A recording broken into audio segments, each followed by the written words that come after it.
अमिताभ बच्चन आज के डेट में ना ढलतन तो चलतन, लेकिन गौनई समाज के अनुसार देख के गावे के चाहिए।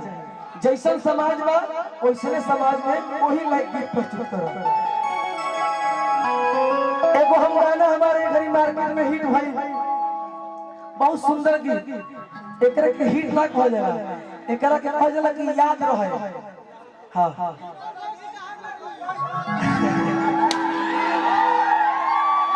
ज्यादा वो सब बात में हो जाएगी।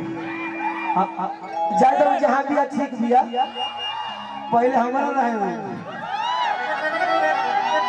सब जगह घूमना से थोड़ी हो जाएगी, पहले ये से जाए के पड़ी। एगो बड़ी पुरानी चीज याद आ गई, बड़ी हिट शेर है। नैन छुरी से कटारी हो गई,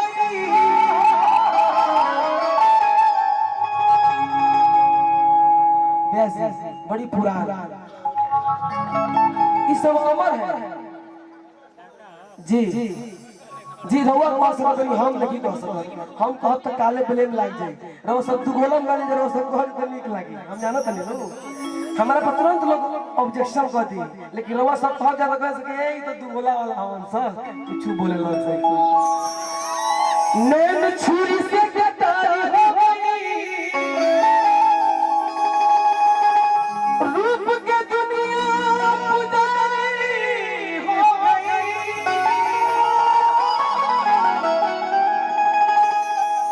केहू नजरिया में आके जब बसिए जाइता, बुझा की प्रेम के बीमारी हो गई। एगो गाना बोल रही भाई, फरमाइश बड़ी बात। औरतिया कहते कि राजा जी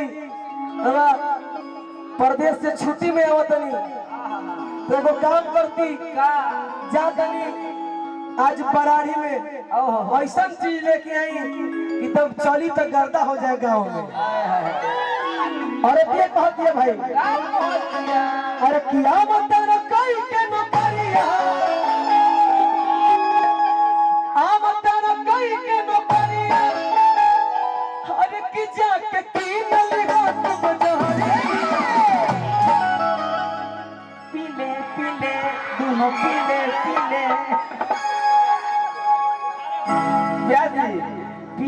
पीले बाबा ये पीले पीले था इसलिए उतार दिए हम लाल हरिया।